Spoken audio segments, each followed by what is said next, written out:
जय हिंद दोस्तों। आज हम लोग प्रायद्वीपीय भारत की नदियों के बारे में पढ़ेंगे।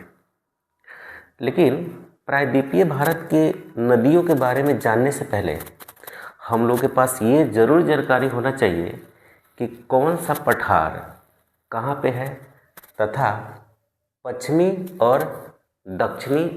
और पूर्वी घाट कहाँ पे है। तो चलिए हम लोग शुरू करते हैं यहाँ से। पठार जानने से पहले विद्यार्थीगण हम लोग को ये जानना है, चूँकि हम लोग को प्रायद्वीपीय भारत की नदियाँ पढ़ना है, तो ये जानिए कि यहाँ से ये जो आपको गुजरात वाला एरिया दिख रहा है, आपको गुजरात वाला एरिया यहाँ से लेकर ये पूरा पार्ट जो है आपको यहाँ से लेकर यहाँ तक आपको पश्चिम बंगाल, इसके नीचे वाला जो जितने पार्ट होता है यही प्रायद्वीपीय होता है। प्रायद्वीपीय भारत यही है, यानी कि तीन तरफ से क्या है, पानी है। एक इधर है अरब सागर, इधर है पश्चिम बंगाल की खाड़ी और इधर आपको हिंद महासागर पूरा है। तो यहाँ पे इसी को बोलते हैं प्रायद्वीपीय भारत। अब हम लोग थोड़ा सा पठार के बारे में जानते हैं, कौन सा पठार कहाँ पे है, कौन सा रेंज कहाँ पे है, वहीं से ये सब नदियाँ निकलती है। चलिए सबसे पहले हम लोग जानेंगे पश्चिमी घाट कहाँ से कहाँ तक है। तो देख लो पश्चिमी घाट विद्यार्थीगण, ये जो मैं लाइनिंग कर रहा हूँ टच करते हुए, ये देख लीजिएगा, ये पूरा पश्चिमी घाट यहाँ से शुरू होता है, गुजरात से के पार्ट से ये पश्चिमी घाट मैं बना रहा हूँ। पश्चिमी घाट, ये पश्चिमी घाट है, ये पूरा टच करते हुए बाउंड्री को पश्चिमी घाट है, यहाँ तक आपको पश्चिमी घाट है। ओके, पश्चिमी घाट नीचे जो है विद्यार्थीगण, एक पश्चिमी घाट का पार्ट नहीं है, हालांकि नीचे भी पहाड़ियाँ हैं, लेकिन नीचे के जो पहाड़ियाँ हैं उसको हम लोग केरल की पहाड़ी जानते हैं। ये वाला पार्ट, ये वाला जो पार्ट है वो हम देखेंगे बाद में। उसके बाद में आते हैं थोड़ा सा ये वाला, देखिए ये मध्य प्रदेश है।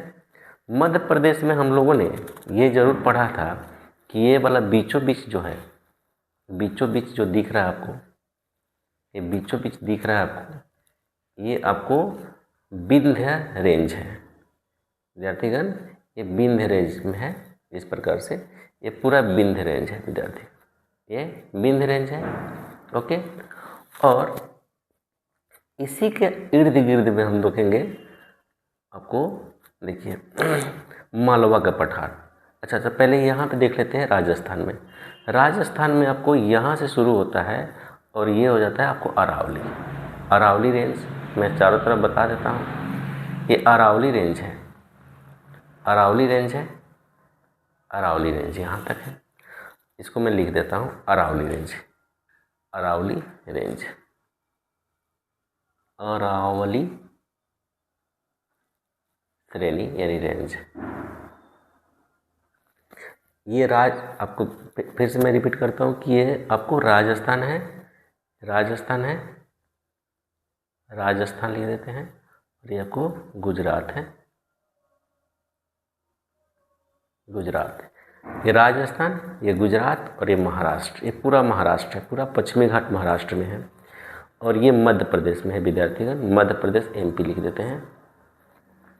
और यहाँ पे जो है ये आपको विंध्य की रेंज है, यानी कि विंध्य का रेंज है, विंध्य रेंज, ये विंध्य रेंज है। आप लोग पढ़े होइए कहीं ना कहीं विंध्य रेंज। तो मैं आपको फिगर से, मैप से बता रहा हूँ कि कौन कहाँ पे है। तो ये विंध्य रेंज है, इसी के इर्द गिर्द नीचे या थोड़ा सा ऊपर वाला पार्ट में आपको बता रहे हैं मालवा का पठार है। ये वाला आपको पार्ट जो है आपको विद्यार्थीगण, ये वाला पार्ट जो है आपको मालवा का पठार है। थोड़ा सा ऊपर लेते हैं, मालवा का पठार, मालवा का पठार, मालवा का पठार है। और नीचे विद्यार्थीगण जो मालवा के थोड़ा सा नीचे जो है, ऊपर आपको जो दिख रहा है, यही सतपुरा रेंज है विद्यार्थीगण, यही सतपुरा रेंज है। तो सतपुरा रेंज थोड़ा सा लंबा जाता है, तो ये सतपुरा रेंज है, मैं लिख देता हूँ सतपुरा रेंज। अब देखिए, अगर आपसे कोई क्वेश्चन पूछेगा कि विंध्याचल रेंज ऊपर है, उत्तर में है, कि सतपुरा है, तो आप ज़रूर बताइएगा कि सतपुरा भी मध्य प्रदेश में ही है। मध्य प्रदेश थोड़ा सा छत्तीसगढ़ का पार्ट भी लिया हुआ है और इसका क्षेत्र थोड़ा और भी आगे बढ़ा है। इसका भी क्षेत्र बढ़ा हुआ है आपको छत्तीसगढ़, यूपी और थोड़ा सा झारखंड भी। तो ये वाला जो पार्ट है, विंध्य रेंज ऊपर है और सतपुरा नीचे है। सतपुरा के नीचे से आपको ताप्ती नदी बहती है और सतपुरा के ऊपर से आपको नर्मदा नदी बहती है। सबके बारे में हम लोग जानकारी लेंगे। अब थोड़ा सा जैसे ये पश्चिमी घाट मैंने बताया, पश्चिमी घाट ये पूरा आपको एरिया अगर आप देखेंगे तो हम लोग इसको पूरा अगर इस तरह से काउंट करेंगे, देखेंगे इसको, तो ये वाला पूरा थोड़ा सा पार्ट ये भी ले लिया है और ये आपको पूरा महाराष्ट्र को टच करते हुए ये पूरा आपको दक्कन का पठार है, दक्कन का पठार। और ये दक्कन का पठार से ही फैला हुआ है आपको ये वाला मालवा का पठार। थोड़ा सा अगर इसमें गुजरात में जाएंगे तो यहाँ वाला जो पठार है आपको दिखेगा, ये वाला पार्ट, ये भी पूरा पठार है। इसको बोलते हैं कठियावाड़। आपको पता ही कठियावाड़ गुजरात में है, कठियावाड़ का पठार। यहाँ नीचे आएंगे कर्नाटका में, ये देखिए कर्नाटक है, मैं लिख देता हूँ, ये पूरा महाराष्ट्र है, ये आपको महाराष्ट्र है, महाराष्ट्र है। और ये देखिए ये महाराष्ट्र आपको ऐसे फैला हुआ है, पूरा ऐसे फैला हुआ है इस तरह से, ये पूरा ऐसे महाराष्ट्र बहुत बड़ा है। महाराष्ट्र के नीचे कर्नाटका है, तो ये कर्नाटका में लिख देता हूँ, कर्नाटक। और कर्नाटक में ही थोड़ा सा फैला हुआ है कर्नाटक का पठार, तो यहाँ मैं लिख देता हूँ ये वाला पार्ट जो है कर्नाटक का पठार, कर्नाटक का पठार। ओके, अब आगे चलते हैं नीचे की तरफ। तो ये वाला जो पार्ट है पूरा कर्नाटक है, पूरा विद्यार्थियों क्या है, कर्नाटक, यहाँ तक कर्नाटक है। ये वाला जो नीचे जो दिख रहा है आपको केरला है, ये आपको केरल है, ठीक है। और केरल के जस्ट इधर की तरफ आएंगे तो इसको बोलते हैं तमिलनाडु,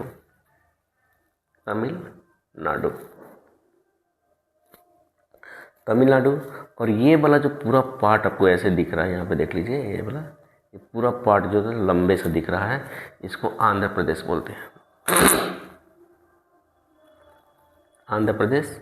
आपको मैप जरूर याद होना चाहिए, जो भी स्टूडेंट इसको देख रहे हैं सबसे पहले आप मैप याद करेंगे कि कौन सा राज्य कहाँ पे है और खुद से बनाने की कोशिश करेंगे, तब जाके कहीं ना कहीं आपको समझ में आएगा। ये वाला जो पार्ट है ये तेलंगाना है,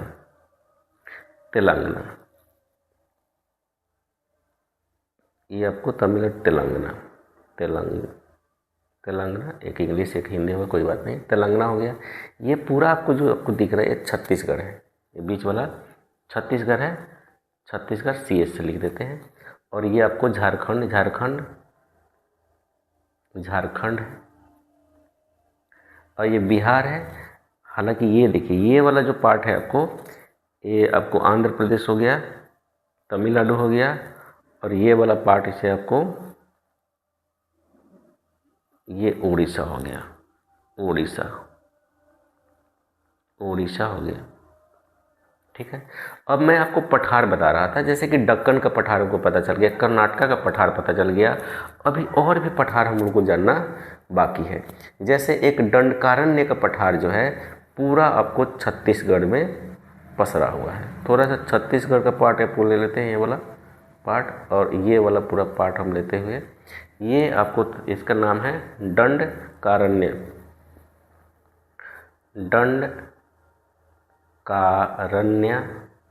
का पठार, ओके। दंडकारण्य का पठार, और इसी के ऊपर एक और पठार जो है, ऐसे एक और पठार है, इसी पे है आपको बस्तर का पठार, विद्यार्थीगण, बस्तर का पठार, ओके। बस्तर उस्तर सब आपको छत्तीसगढ़ में है, आपको मालूम है। अब छोटा नागपुर का पठार भी आपको समझ में आना चाहिए। तो देखिए अब झारखंड की बात करें तो झारखंड अगर बात करें तो ये 2 भागों में बटा हुआ है। ये छोटा नागपुर का पठार पूरा है। तो देखिए छोटा नागपुर का पठार, अगर हम ऊपर की, तो अगर देखिए ये छोटा नागपुर का पठार टोटल हो गया। इस पे अगर हम जाएंगे तो नीचे की तरफ जो आएंगे ये आपको रांची है, रांची का पठार नीचे है, रांची का पठार, रांची का पठार, रांची का पठार, ठीक है। और ऊपर जो है आपको राजमहल की पहाड़ियाँ है, ऊपर जो है आपको राजमहल की पहाड़ियाँ है, राजमहल की पहाड़ियाँ है, राजमहल की पहाड़ियाँ है, ये मैं आपको बता दिया। अब चूँकि इसके पीछे का रीजन थोड़ा सा और समझ लीजिएगा। अगर हम बात करें यहाँ पे दक्कन की पठार, तो यहाँ पे दक्कन के पठार के यहाँ पे ये वाले पार्ट में अगर देखेंगे तो यहाँ पे अजंता है, अजंता की पहाड़ियाँ है। यहाँ पे ये वाला पार्ट है, अजंता का नाम सुने होइएगा, मैं लिख देता हूँ अजंता, अजंता की पहाड़ियाँ, ये वाला आपको दिख रहा होगा अजंता, ठीक है। और जैसे ही एक और पहाड़ी है यहाँ पे, छोटा पहाड़ी है, सबका अलग अलग रेंज है, इसको सतमाला की पहाड़ियाँ कहते हैं, सतमाला, सतमाला की पहाड़ियाँ है, ये हो गया। अब जैसे हम लोग नीचे आएंगे, ठीक है, तो ये वाला जो है आपको पूरा पार्ट, आपको ये वाला पूरा पार्ट तेलंगाना और आंध्र प्रदेश की पहाड़ियाँ है। अब हम लोग मुख्य रूप से अब समझ गए कहाँ पे कौन कौन सी पहाड़ियाँ हैं। अब थोड़ा सा और जान लेते हैं। थोड़ा और नीचे आएंगे तो आपको यहाँ पे जो वाला पार्ट है, यहाँ वाला जो ये वाला पार्ट है, यही आपको नीलगिरी की पहाड़ियाँ है। ये कर्नाटक में है, कहाँ है, कर्नाटक है। ये आपको नीलगिरी की पहाड़ियाँ है, नीलगिरी की पहाड़ी, नीलगिरी की पहाड़ी है, ओके, नीलगिरी की पहाड़ी है। जैसे ही हम लोग नीचे आएंगे, थोड़ा सा नीलगिरी का थोड़ा और क्षेत्र बढ़ता है, तो यहाँ बाउंड्री पर देख लीजिएगा, ये वाला केरला है, ये केरला है और ये टच करते हुए तमिलनाडु है, पूरा क्या है, तमिलनाडु है, जैसे पूरा तमिलनाडु है। तो यहीं पे मैं बता रहा हूँ कि यहाँ पे 2 पहाड़ियाँ हैं, इसका थोड़ा विस्तृत है, तो 2 बड़ी बड़ी पहाड़ियाँ हैं, 2 पहाड़ियाँ हैं, एक ये वाला पहाड़ी है और एक नीचे वाली पहाड़ी है। इस चीज़ को समझिए। ऊपर वाले पहाड़ी जो होता है इसको बोलते हैं अन्नामलाई। क्या बोलते हैं, अन्नामलाई, अन्नामलाई की पहाड़ियाँ हैं। और इसके नीचे ऊपर वाला, इसके ऊपर वाला, केरला के ऊपर वाला पार्ट, एक नीचे वाला जो पार्ट है इसको बोलते हैं इलायची। ये सब केरल में है, इलायची की पहाड़ियाँ, ठीक है।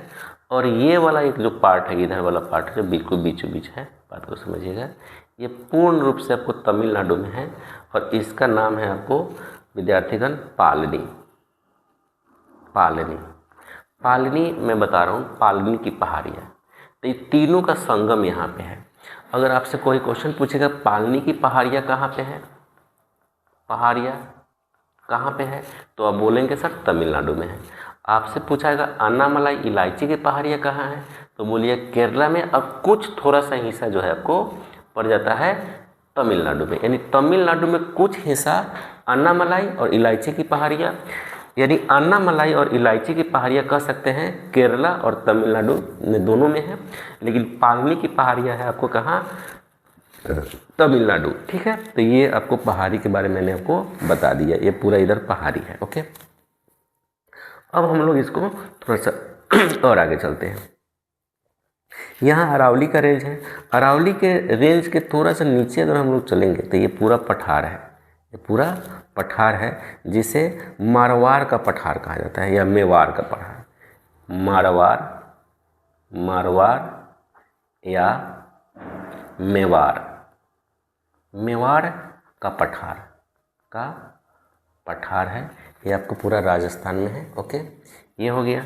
ये मैंने आपको एक रेंज बताया जो आपको दिमाग में ज़रूर होना चाहिए कि कौन सा पठार कहाँ पे है। एक छोटा नागपुर पठार मैंने अभी बताया, ये पूरा आपको झारखंड में जो है आपके यहाँ पे पूरा छोटा नागपुर पठार है।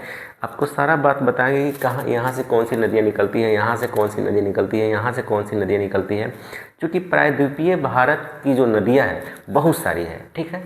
तो चलिए हम लोग लाइन बाई लाइन इस चीज़ को पढ़ते हैं। ठीक है। अब चूँकि इस मैप का काम थोड़ा कम हो गया है, चलिए इसको हटाते हैं। अब एक और नया मैप लाते हैं। ये देखिए, ये मैप आया नया। अब मैं बताता हूँ कौन सी नदियाँ कहाँ कहाँ जो है बहती है।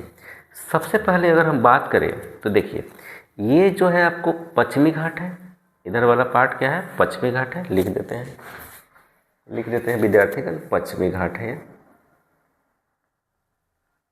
ये पश्चिमी घाट है। अभी बताया है कि पश्चिमी घाट, और ये वाला जो है इधर पूर्वी घाट है। ये पूरब में है, जाहिर सी बात है, पूरब में है तो पूर्वी घाट है और पश्चिमी घाट है। ओके, अब समझिएगा अच्छे से। सबसे पहले अगर हम बात करें तो दो तीन नहीं, पूरे नदी की बात करते हैं हम लोग सबसे पहले, ठीक है।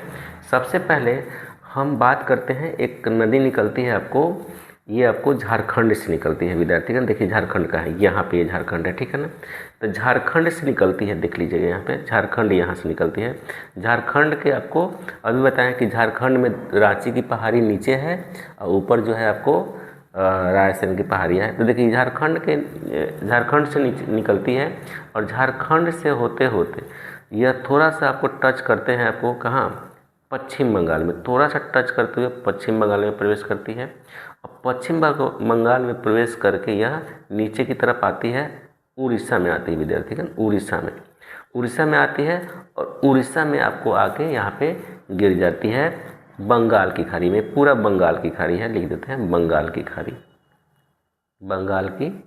खाड़ी। अब क्वेश्चन ये है कि सर ये किस नदी के बारे में बता रहे हैं। देखिए फिर से मैं रिपीट करता हूँ, ये नदी आपको रांची की पहाड़ी से निकलती है, और रांची से बहते हुए पूरे रांची में बहती है। रांची से बहने के बाद में ये कहाँ पे आ जाती है, आपको पश्चिम बंगाल में थोड़ा बहती है। पश्चिम बंगाल के बाद में उड़ीसा में आ जाती है, उड़ीसा है, और उड़ीसा के बाद में कहाँ पे आ जाती है, गिर जाती है पश्चिम बंगाल की खाड़ी में। इसको बोलते हैं स्वर्ण रेखा नदी। क्या बोलते हैं, स्वर्ण रेखा नदी बोलते हैं, स्वर्ण रेखा। तो ये जमशेदपुर के आसपास में। अब देखिए स्वर्ण रेखा नदी जो है, अब इससे संबंधित कुछ बात मैं आपको बता रहा हूँ, लिख लीजिएगा। स्वर्ण रेखा नदी पर आपको नदी के किनारे जमशेदपुर बसा हुआ है।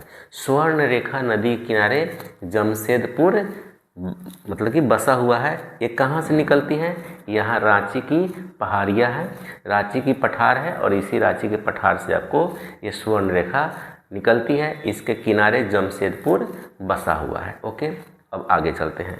एक नदी जो है आपको ब्राह्मणी नदी है। ब्राह्मणी नदी का उद्गम स्थान उड़ीसा में ही है, और उड़ीसा से वह आपको आके गिर जाती है बंगाल की खाड़ी में। तो इसको बोलते हैं आपको ब्राह्मणी नदी। तो अभी तक हम लोगों ने दो, पहले देखिए ये दो नदी क्यों बता रहे हैं, क्योंकि आपको ये पता होना चाहिए, इससे संबंधित जो क्वेश्चन पूछता है कि अरेंजमेंट करता है कि नॉर्थ से साउथ की तरफ बताएं, या फिर दो नदियों के बीच में कौन सी नदी है। तो ये आपके दिमाग में मैप के अनुसार होना चाहिए कि ये नदी किस राज्य से निकलती है, कौन कौन राज्य में बहती है, ये सब चीज़ आपके पास होना चाहिए। चलिए आगे चलते हैं। ब्राह्मणी नदी हो गया। ब्राह्मणी नदी के बाद एक है बैतरणी नदी। इसी के नीचे जो है एक और नदी है, आपको उड़ीसा से ही निकलती है आपको, और ये जो है आपको उड़ीसा से ही निकलती है, और उड़ीसा से निकल के आपको बंगाल की खाड़ी में गिर जाती है, जिसको बोलते हैं बैतरणी नदी। बैतरणी नदी। ओके, बैतरणी नदी के बाद देखिए एक नदी, दो नदी, तीन नदी हो गया। बैतरणी नदी की बात करें तो एक महानदी, ये थोड़ा सा बड़ा हो जाता है। देखिए आपको ये बताइए, ये जो है आपको अभी बताए हैं कि यहाँ पे जो है आपको अमरकंटक है, यहाँ अमरकंटक है ये वाला पार्ट, और अमरकंटक के नीचे एक जो है सिहावा गांव है। सिवाहा गांव भी है और सिहावा पहाड़ी भी है। यहीं से आपको महानदी निकलती है, यहीं से आपको विद्यार्थीगण महानदी निकलती है। और महानदी आपको ये देखिए, महानदी आपको छत्तीसगढ़ से निकलती है, छत्तीसगढ़ के अमरकंटक के नीचे से निकलती है, और ये आपको उड़ीसा में बहती है। देखिए अभी उड़ीसा में बह रही है, उड़ीसा में बहते हुए आपको कहाँ गिर जाती है विद्यार्थीगण, बंगाल की खाड़ी में। तो इसको महानदी के नाम से जानते हैं, महानदी। महानदी के नाम से जान गए हम लोग विद्यार्थी का, महानदी दिख ही रहा होगा आपको। थोड़ा जूम कर देते हैं, थोड़ा जूम कर देते हैं, ज़्यादा हो गया, थोड़ा जूम कर दिए। महानदी, महानदी जूम नहीं हो रहा हमसे, चलिए थोड़ा जूम कर दिया। ओके, महानदी। ओके, अब जो है देखिए ये आपको छत्तीसगढ़ से निकलती है, छत्तीसगढ़ से आपको उड़ीसा में उड़ीसा में आती है, उड़ीसा में पूरा बहती है और उड़ीसा में बह के आपको महानदी यहाँ गिर जाती है। महानदी के बाद में अगर हम बात करते हैं तो उड़ीसा से ही एक और नदी निकलती है, उड़ीसा से ही एक और नदी निकलती है और आपको बंगाल की खाड़ी में गिर जाती है। इसको नाम रहते हैं दया नदी, दया नदी, दया नदी। ओके, दया नदी। तो इस प्रकार से हम लोगों ने क्या देखा कि एक नदी जो है झारखंड की रांची की पहाड़ियाँ है, रांची की पठार है, और इस रांची की पठार से आपको जमशेदपुर होते हुए आपको ये कहाँ प्रवेश करती है, आपको यहाँ पर प्रवेश करती है, क्या नाम है इसका, पश्चिम बंगाल, और पश्चिम बंगाल से उड़ीसा में प्रवेश करती है, उड़ीसा से आपको बंगाल की खाड़ी में गिर जाती है। ये स्वर्ण रेखा है। स्वर्ण रेखा के नीचे एक और नदी है ब्राह्मणी नदी। ये ब्राह्मणी नदी आपको निकलती कहाँ से है, ब्राह्मणी नदी उड़ीसा से ही निकलती है और बंगाल की खाड़ी में गिर जाती है, छोटी नदी है। बैतरणी नदी भी छोटी नदी है, कहाँ से निकलती है, उड़ीसा से ही निकलती है और बैतरणी नदी आपको गिर जाती है बंगाल की खाड़ी में। एक नदी जो है महानदी, ये दो राज्यों में बहती है। आपको अमरकंटक के नीचे एक सिहावा पर्वत है, सिहावा से निकलती है और आपको क्या नाम है छत्तीसगढ़ में बहते हुए आगे बढ़ती है और उड़ीसा में बहती है, उड़ीसा में बह के आपको महानदी पश्चिम बंगाल की खाड़ी में बंगाल की खाड़ी में गिर जाती है। इसके नीचे एक और नदी है आपको दया नदी। ओके, दया नदी, और दया नदी उड़ीसा से निकलती है, उड़ीसा में गिर जाती है। यानी उड़ीसा में आपको देखेंगे तो प्रायद्वीपीय में 1 2 3 4 5 नदियों का आपको इसमें दिखाया गया है। 5 नदी आपको उड़ीसा से बहती है, उड़ीसा में गिर जाती है, सॉरी बंगाल की खाड़ी में गिर जाती है। अब इससे क्वेश्चन पूछ सकता है कि महानदी किन दो नदियों के बीच में है, तो हो सकता है क्वेश्चन पूछ सकता है तो बोलिएगा बैतरणी और दया। ऑप्शन में स्वर्ण रेखा भी दे देगा, ब्राह्मणी नदी भी दे देगा। ठीक है, तो ये आपको इससे संबंधित है। चलिए अब आगे चलते हैं। एक जो है अब हम लोग जानेंगे गोदावरी के बारे में। इसके बाद में हम लोग किसके बारे में जानेंगे, गोदावरी के बारे में जानेंगे। तो गोदावरी नदी का उद्गम स्थान बता रहे हैं आपको। गोदावरी नदी का उद्गम स्थान जो है ये आपको महाराष्ट्र है, ये आपको महाराष्ट्र है, आपको दिख रहा होगा यहाँ पे। चलो यहाँ थोड़ा सा बड़ा कर देते हैं, ठीक है। ये आपको महाराष्ट्र है, महाराष्ट्र है विद्यार्थीगण। पश्चिमी घाट नहीं, महाराष्ट्र में यहाँ पे एक पर्वत है त्र्यंबकेश्वर। यहाँ एक पर्वत है विद्यार्थीगण त्र्यंबकेश्वर। क्या है, पर्वत है त्र्यंबकेश्वर। और त्र्यंबकेश्वर से यहीं से आपको ये नदी निकलती है। चलिए शुरू करते हैं। यहाँ से ऐसे ये नदी निकलती है, ठीक है ना, गोदावरी की बात बता रहे हैं। और महाराष्ट्र में पूरा बहती है अच्छे से, महाराष्ट्र में बह रही है महाराष्ट्र में। ओके, महाराष्ट्र में बढ़ने के बाद में ये आपको आती है तेलंगाना में। कहाँ आ जाती है, ये पूरा तेलंगाना है। तेलंगाना के बाद में समझिएगा इस चीज़ को, तेलंगाना के बाद में यह जो है आपको जाकर आपको ये देखिए ये आपको यहाँ पे टकराती है। मतलब कहाँ पे, आपको ये जो छत्तीसगढ़ है, ये देखिए छत्तीसगढ़ है और ये आपको तेलंगाना है, इन दोनों का बॉर्डर बनाती है। बॉर्डर बनाने के बाद में यही नहीं रुकती है विद्यार्थीगण, ये पश्चिम बंगाल जो उड़ीसा है इसका भी बॉर्डर बनाती है, इसका भी उड़ीसा बॉर्डर बनाती है। और ये जो है आपको आंध्र प्रदेश इसका भी बॉर्डर बनाती है। अब समझिए, अब बॉर्डर बनाते हुए आपको कहाँ गिर जाती है विद्यार्थीगण, यहाँ पे एंटर होती है और यहाँ से इसका 2 धारा हो जाता है, इसका 2 धारा होता है और 2 अलग अलग धारा यहाँ पे बन जाती है। बात इसको हम लोग गोदावरी कहते हैं। क्या, इसको गोदावरी कहते हैं। गोदावरी अंत में इसका 2 धारा हो जाता है, 2 अलग अलग इसका धारा का नाम है। एक का नाम है गौतमी और दूसरे का नाम है आपको वशिष्ठ।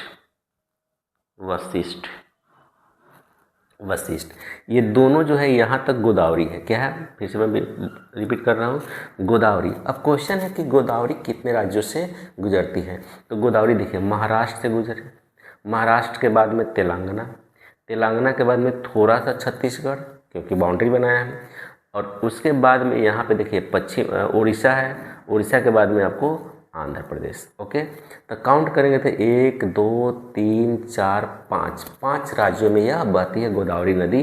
और गोदावरी नदी के बारे में और भी फैक्ट हम लोग जानेंगे, फिर आगे चलते हैं। गोदावरी की अगर बात करें तो उसके बाद हम लोग चलते हैं कृष्णा नदी। कृष्णा नदी के बारे में थोड़ा सा देखते हैं। कृष्णा नदी ये कोई यहीं से महाबलेश्वर महाराष्ट्र से निकलती है। इसी के थोड़ा नीचे जो है आपको यहाँ पे क्या है, महाराष्ट्र है, यहाँ पे सॉरी महाराष्ट्र है और महाबलेश्वर है, यानी पश्चिम घाट के बगल में महाबलेश्वर है और यहीं से यह निकलती है। अब देखिए ये जो कृष्णा नदी है, कृष्णा नदी इधर नहीं जाती है, अब कर्नाटक में आ जाएगी। क्या है, ये कर्नाटक में बहने लगेगी। क्या है, कर्नाटक में बहने लगेगी। तो ये कर्नाटक से बहते हुए, बात को समझिए, कर्नाटक से बहते हुए कर्नाटक में आ गए और कर्नाटक में बहते हुए जो है आपको कर्नाटक से बहते हुए तेलंगाना में प्रवेश करेगी। कहाँ, तेलंगाना में प्रवेश करेगी और तेलंगाना से आपको ये किस राज्य में घुसेगी, आपको आंध्र प्रदेश में, और आंध्र प्रदेश के बाद में यहाँ पे बंगाल की खाड़ी में गिर जाएगी। फिर से मैं रिपीट करता हूँ, यहाँ एक पहाड़ी है जिसको हम लोग महाबलेश्वर के नाम से जानते हैं। तो महाबलेश्वर से निकलेगी और महाबलेश्वर से निकल के पूरे महाराष्ट्र में बहेगी। महाराष्ट्र के बहने के बाद में थोड़ा सा ये कर्नाटक में टच करते हुए आएगी और कर्नाटक के बाद में यह जो है आपको यहाँ तेलंगाना में बहेगी। तेलंगाना के बाद में आंध्र प्रदेश में बहेगी और आंध्र प्रदेश के बाद में आपको बंगाल की खाड़ी में गिर जाएगी। ओके, फिर उसके बाद में देखिए ये देखिए ये गोदावरी। देखिए मुख्य रूप से कौन कौन नदी है, देखिए महानदी, गोदावरी, कृष्णा। इसका नाम हम कृष्णा रखते हैं। Okay, Krishna river. Okay, Krishna river है, कृष्णा नदी। ठीक है, चलो उसके बाद आते हैं हम लोग, कृष्णा हो गया। कृष्णा के बाद में दो छोटा और भी 2-3 नदी है, उसको हम बता रहे हैं आपको।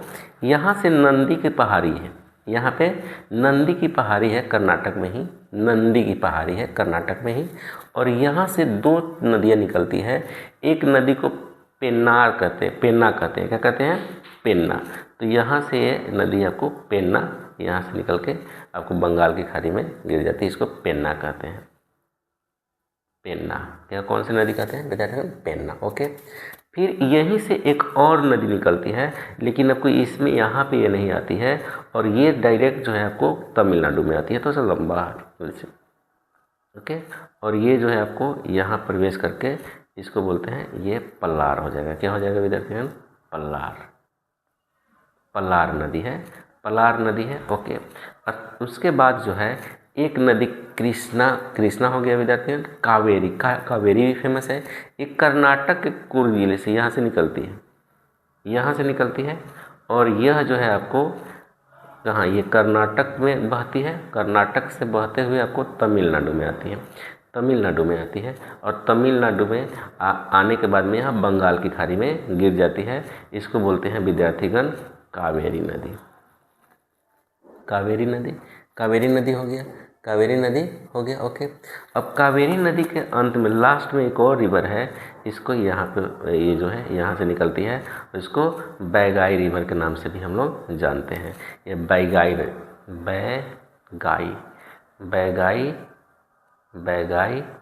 नदी है। और ये विद्यार्थीगण, ये लास्ट जब यहाँ पे इंटर होती है तो ये आपको पश्चिम बंगाल की खाड़ी में नहीं, सॉरी बंगाल की खाड़ी में नहीं गिरती है, ये आपको पाक की खाड़ी में गिर जाती है। पाक की खाड़ी या पाक जल संधि जो भी हो, संधि में गिर जाती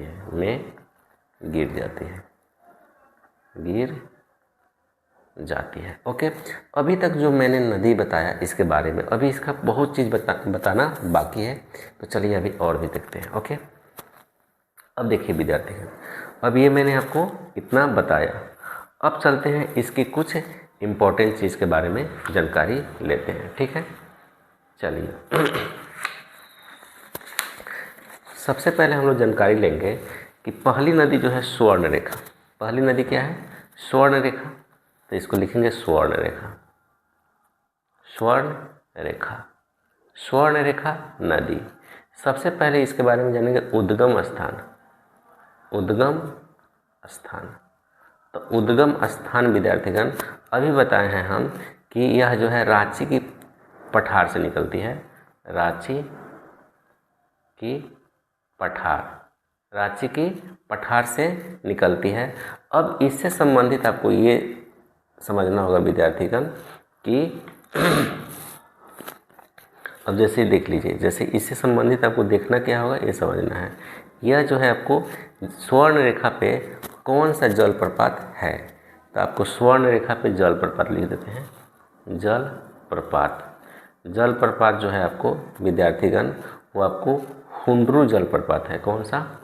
हुंडरू, हुंडरू जलप्रपात, जलप्रपात। ओके, हुंडरू जलप्रपात। हुंडरू जलप्रपात है तो ठीक है। उसके बाद में हुंडरू जलप्रपात ये आपको समझ में आ गया। चलिए अब जो है इसको समझना है। ये जो स्वर्ण रेखा जो है आपको कह सकते हैं कि स्वर्ण रेखा की छोटा नागपुर पठार की दूसरी, छोटा नागपुर पठार की, छोटा नागपुर पठार यानी रांची का पठार का दूसरी सबसे लंबी नदी, लंबी नदी है। तो प्रथम कौन है? तो प्रथम विद्यार्थीगण प्रथम जो है दामोदर है, दामोदर। तो दामोदर नदी के बारे में थोड़ा बता देते हैं। दामोदर नदी जो है प्रथम सबसे लंबी नदी है, इसके बारे में देख लीजिए। ये देखिए, ये रांची है। रांची के दो भागों में जब हम बांटेंगे विद्यार्थीगण, तो एक जो हो जाएगा, ये पूरा छोटा नागपुर है, ठीक है ना। तो नीचे रांची की पहाड़ी है और ये बीचों बीचों काटते हुए जो है आपको जाके हुगली नदी में मिल जाती है। यहाँ पे हुगली नदी में मिल जाती है, थोड़ा बता ही देते हैं। चलो, दामोदर नदी, ये दामोदर नदी है जो सबसे लंबी नदी है।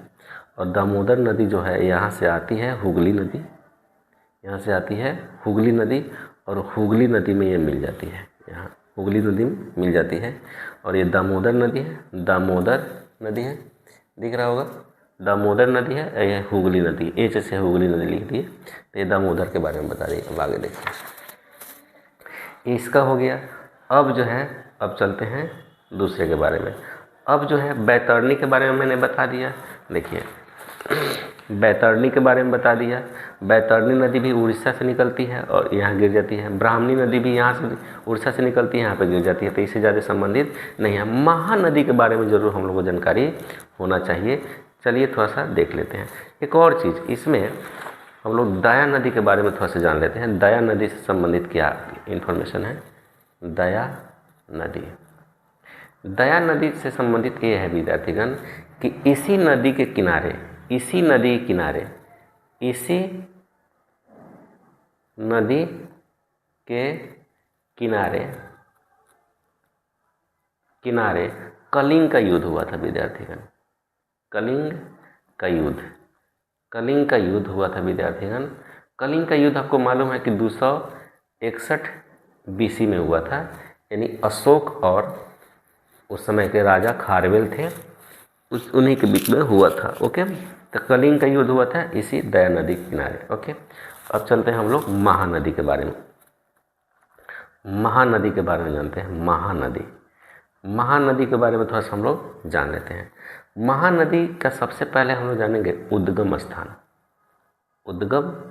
उद्गम स्थान, उद्गम को महानदी अभी हम बताए हैं। महानदी का उद्गम स्थान जो है छत्तीसगढ़ में अमरकंटक के नीचे है। सिंहवी पहाड़ी, सिंहवी पहाड़ी है। क्या है? सिंह पहाड़ी है, पहाड़ी है। तो ये कहाँ पे है? तो छत्तीसगढ़ में है। कहाँ है? छत्तीसगढ़, छत्तीसगढ़ में है। यही सिंहवी पहाड़ी से निकलती है, सिंहवी पहाड़ी से निकलती है। जैसे मैं आपको बता देता हूँ, यहाँ पे देखिए, ये देखिए, यहाँ पे सिंहवी पहाड़ी है। सिंहवी पहाड़ी, ये अमरकंटक है। अमरकंटक के नीचे वाला पार्ट जो है सिंहवी, सिहावा गांव भी है और यहीं से ये निकलती है। ओके, यहीं से ये निकलती है छत्तीसगढ़ से। ओके, छत्तीसगढ़ से। अब जो है इसके किनारे कौन सा हार बसा हुआ है, पहले देख लेते हैं किन राज्यों में बहती है। राज्यों में बहती है, राज्यों में कौन कौन बहती है? तो अभी बताया है कि छत्तीसगढ़ से निकलती है। तो छत्तीसगढ़ में, छत्तीसगढ़ में, अब प्लस में उड़ीसा में, उड़ीसा। उड़ीसा में भी बहती है। तो इन 2 राज्यों में महानदी बहती है। ओके, 2 राज्यों में महानदी बहती है। ठीक है। और उड़ीसा में आपको जाके, उड़ीसा में ही पारादीप है, पारादीप है। पारादीप आपको पारादीप के समीप क्या बनाती है, डेल्टा बना लेती है, डेल्टा बनाती है। ठीक, ओके। अब हम लोग आगे चलते हैं, यानी कि वहाँ मुहाना है। अब इस पर मुख्य रूप से हम लोग जानेंगे कौन सा बांध है, बांध के बारे में जानेंगे। तो बांध के बारे में बहुत ही फेमस बांध है जिसका नाम है हीराकुंड बांध। क्या है, हीराकुंड बांध, हीराकुंड बांध, हीराकुंड बांध, हीराकुंड बांध, हीराकुंड बांध। इसके बारे में ये तथ्य है कि भारत का सबसे लंबा बांध है, भारत का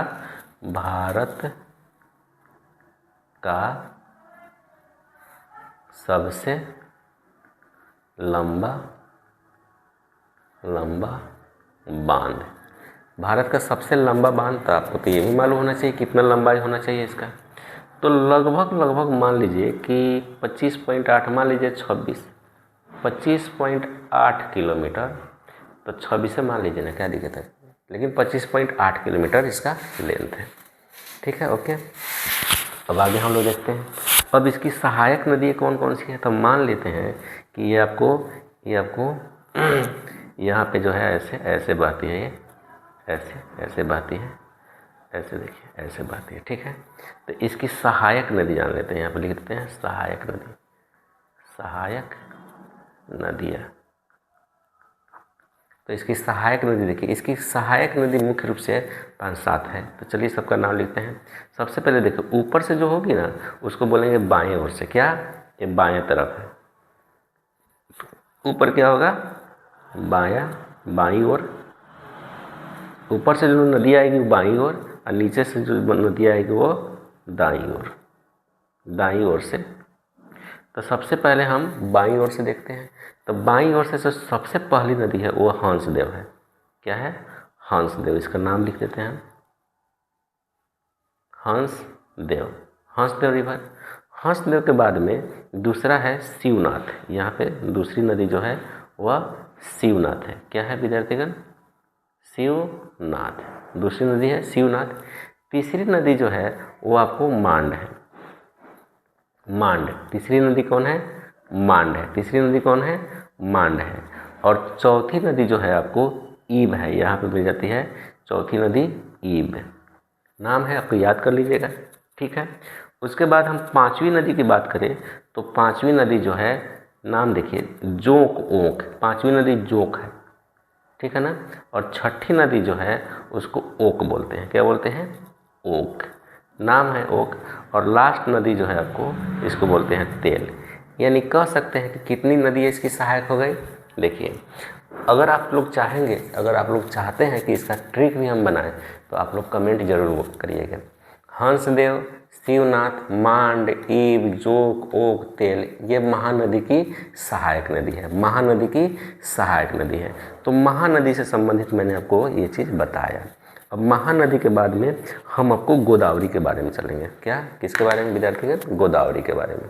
तो चलिए गोदावरी के बारे में। गोदावरी नदी, गोदावरी नदी का सबसे पहले लंबाई, चूँकि यह दक्षिण भारत की सबसे लंबी नदी है तो इसलिए इसका लंबाई मालूम होना चाहिए। 1465 किलोमीटर के आसपास में है, 1465 किलोमीटर के आसपास में है। और ये कहाँ से निकलती है तो उद्गम स्थान भी मालूम होना चाहिए। उद्गम स्थान जो है ये त्र्यंबकेश्वर, ये आपको नासिक में है। कहाँ है विद्यार्थीगण, नासिक में है, महाराष्ट्र, MH महाराष्ट्र। ठीक है, महाराष्ट्र त्र्यंबकेश्वर पर्वत है। ओके, और यहीं से नासिक में है, यहीं से आपको उद्गम स्थान है, यहीं से निकलती है। ओके, अब इसके बारे में क्या क्या तथ्य है समझ लीजिए। दक्षिण भारत की सबसे लंबी नदी, दक्षिण भारत की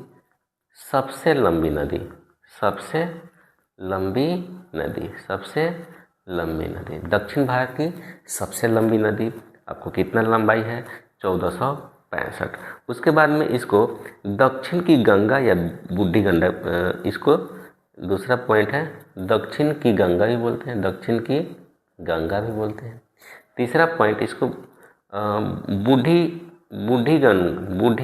गंगा भी बोलते हैं, बूढ़ी गंगा भी बोलते हैं। ओके, बूढ़ी गंगा भी इसको बोलते हैं। चौथा पॉइंट यह जो है आपको बांध इसका सबसे इम्पोर्टेंट है। बांध समझ लीजिए कि बांध जो है इस पर कौन कौन सा है। तो बांध में बता देता हूँ, जायकावाड़ी पूछता है कि जायकावाड़ी बांध जो है किस नदी पे है, तो गोदावरी।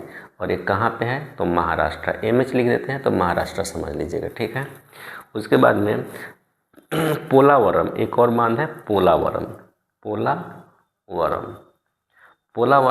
पोलावरम कहाँ है, तो आंध्र प्रदेश में है। एपी लिख देते हैं, आंध्र प्रदेश में, ठीक है। अब पोचमपाद, एक जो है पोचमपाद जो है तेलंगाना में है। क्या है, तेलंगाना में है। तो यहाँ पे बांध 3 मुख्य इसका है जो मैंने आपको बताया। ओके, अब जो है आपको ये समझना है कि इसकी सहायक नदी कौन कौन सी है, ये समझना है, ठीक है। तो चलिए मैं मैप से ही समझाता हूँ, तब बढ़िया रहेगा। देखिए इसकी सहायक नदी यही मैंने बताया था आपको। देखिए ये बताया था ना आपको शुरू में, यहाँ पे अजंता की पहाड़ियाँ है, अजंता, और यहीं से एक नदी निकलती है जिसका नाम है पूर्णा। क्या नाम है विद्यार्थीगण, इसका नाम है पूर्णा। मैं फिर से रिपीट करता हूँ, यहीं से नदी निकलती है जिसका नाम है पूर्णा। यहाँ पर लिख देते हैं पूर्णा नदी निकलती है यहाँ से, ठीक है ना। पूर्णा के बाद में समझना है, ये देखिए ये सतपुरा का रेंज है। ये वाला जो पार्ट है ये आपको अभी मैप में थोड़ा देर पहले बताए हैं कि सतपुरा का रेंज पूरा है। सतपुरा, ये सतपुरा लिख देते हैं, सतपुरा का रेंज है। और सतपुरा से 3 नदियाँ निकलती है, बात को समझिएगा। यहाँ से निकलती है बेनगंगा, यहाँ से निकलती है विद्यार्थीगण बेनगंगा, ठीक है। बेनगंगा यहाँ से निकलती है। एक पेनगंगा यहाँ से निकलती है, समझ लीजिएगा। यहाँ से एक निकलती है पेनगंगा, इसका नाम है पेनगंगा। और एक और नदी यहीं से निकलती है बीचों बीच से, इसका नाम है वर्धा। क्या नाम है, वर्धा लिख देते हैं, वर्धा नदी, ठीक है। तो ये 3 नदियों का एक जगह संगम होता है। ये 3 नदियों का एक जगह संगम होता है, और संगम के बाद जो इसका नाम होता है प्राणहिता नाम होता है। क्या होता है विद्यार्थीगण, प्राणहिता लिख देते हैं, प्राणहिता। तो प्राणहिता के नाम से आगे जाके आपको महाराष्ट्र में ही मिल जाती है, समझ में आया कि नहीं। अब एक और नदी जो है उड़ीसा से निकलती है। क्या, उड़ीसा से निकलती है, और उड़ीसा से यहाँ से समझिएगा, उड़ीसा से निकली और ये छत्तीसगढ़ में प्रवेश किया। छत्तीसगढ़ में प्रवेश करने के बाद में ये उधर नहीं जाती है, ऐसे नीचे की तरफ आ जाती है। और यहाँ देख लीजिएगा, यहाँ तीनों का जंक्शन है, यानी कि छत्तीसगढ़ का उड़ीसा का, ये क्या नाम है इसका, तेलंगाना और इसको क्या बोलते हैं, आंध्र प्रदेश। ये चारों राज्य का जंक्शन पे आके मिल जाती है, और इसका नाम है विद्यार्थीगण इंद्रावती।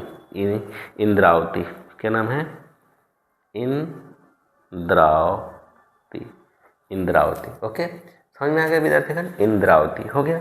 अब इधर से भी 2 नदी, ये देखिए ये ऊपर से, यानी कि ऊपर से मिलती है। ऊपर से बोले तो आपको बाएं ओर से मिलती है। अब दाईं ओर से कौन कौन सी है, तो दाईं ओर से भी तो 3 नदी है, नाम लीजिए। प्रवारा नदी फेमस है, यहीं से आपको पश्चिम घाट से निकलती है प्रवारा, यहीं से पश्चिम घाट से निकलती है प्रवारा। ये प्रवारा है, इसका नाम लिख देते हैं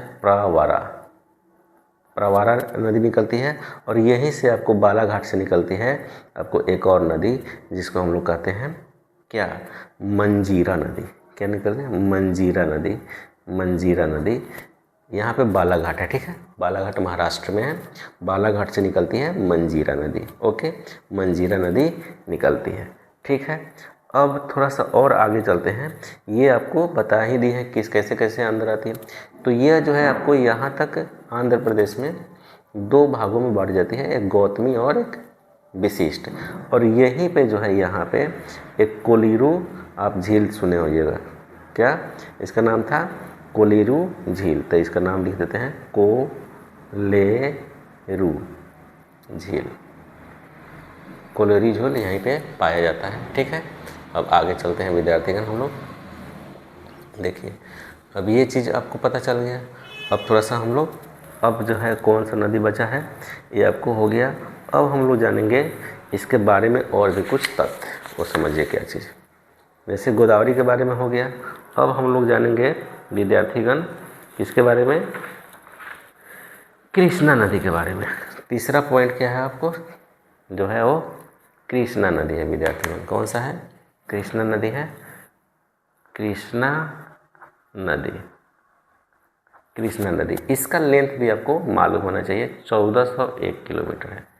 1401 किलोमीटर है, यानी कह सकते हैं ये दक्षिण भारत की दूसरी सबसे नदी दक्षिण भारत की सेकेंड दूसरी सबसे बड़ी नदी, सबसे बड़ी नदी। इसके बारे में ये आप कह सकते हैं निश्चित रूप से। ओके, अब यह जो है कहाँ से उद्गम स्थान है इसका थोड़ा देख लेते हैं। उद्गम ब्रह्मगिरी की पहाड़ियाँ है। ब्रह्मगिरी की पहाड़ियाँ है जो कर्नाटक में है। कहाँ है विद्यार्थीगण? कर्नाटक में है। और ये कर्नाटक में है पश्चिमी घाट में। कोई दिक्कत यहाँ तक? ठीक है, आगे चलते हैं। अब यह दक्षिण भारत की गंगा भी कहते हैं इसको। दक्षिण भारत की गंगा भी कहते हैं। गंगा इसलिए कहते हैं दक्षिण भारत में क्योंकि ये सालों भर बहती है। अभी तक जितने भी हम लोग नदी देखते हैं वो सालों भर नहीं बहती है, जब बारिश होती है तब बहती है, बाकी सूख जाती है, लेकिन ये सालों भर बहती है। तो ये गंगा नदी भी सालों भर बहती है, इसलिए दक्षिण की गंगा कहते हैं, दक्षिण भारत की गंगा कहते हैं। ओके, अब इसके बारे में हम लोग और जानकारी लेंगे।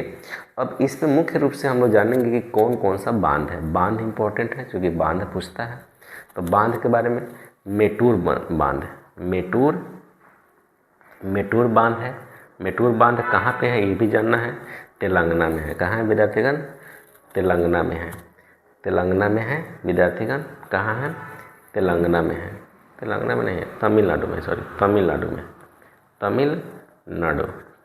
में है।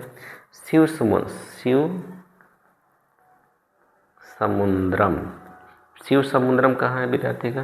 तो कर्नाटक में है। कहाँ है? कर्नाटक में है। ओके, कर्नाटक में है। अब बात को समझिएगा। ये हो गया एक कलनई या इसको एनीकट भी कहते हैं। ग्रेट एनीकट बांध, ग्रेट एनीकट बांध। इससे क्यों लिखे हैं? क्योंकि इसके पीछे ये रीज़न है कि ये भारत का सबसे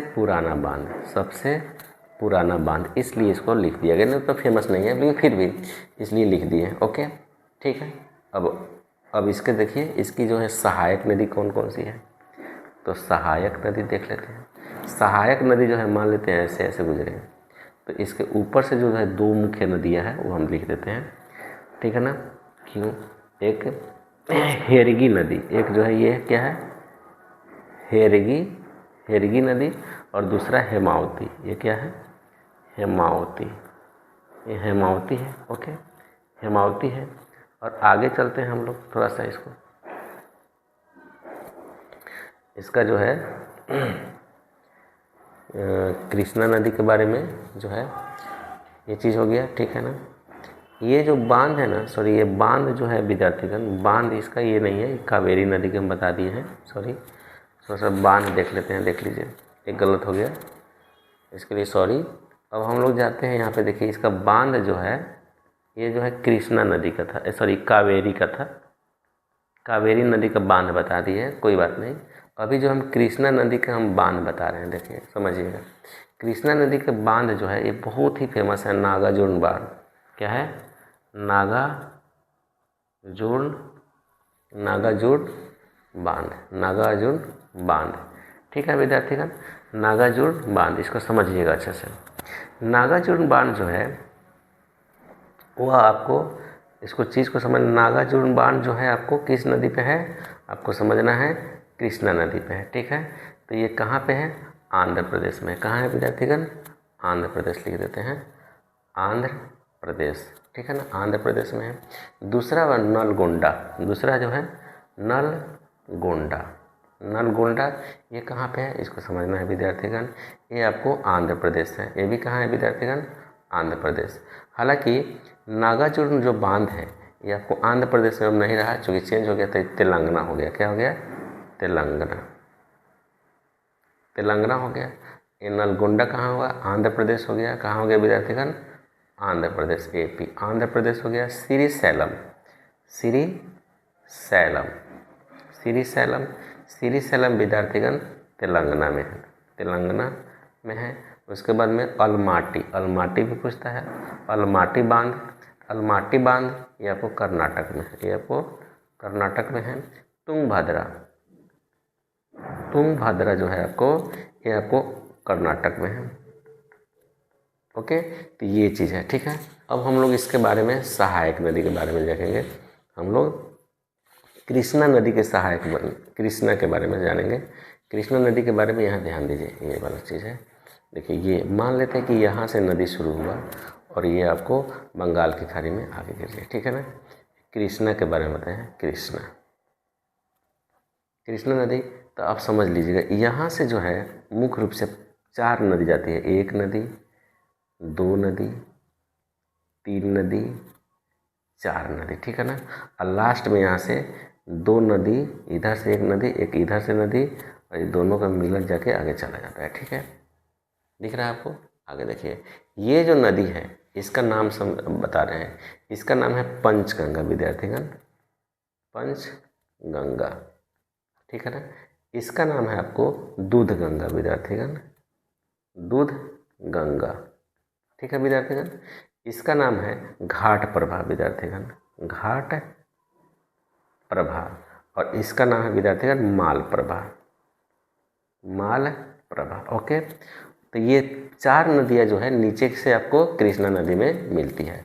एक आप नाम सुने होगा तुंग, ये है भद्रा। ये 2 अलग अलग नदियाँ हैं जो मिल जाती है तो तुंगभद्रा बना देती है। क्या बना देती है, तुंगभद्रा, तुंगभद्रा नदी जाके आपको इसमें मिल जाती है। ठीक है, अब देखिए ऊपर से जो है एक नदी जो है आपको भीमा नदी आती है, भीमा शंकर, इसको भीमा शंकर के नाम से भी जानते हैं, जो कि इसकी सबसे बड़ी सहायक नदी है। इसकी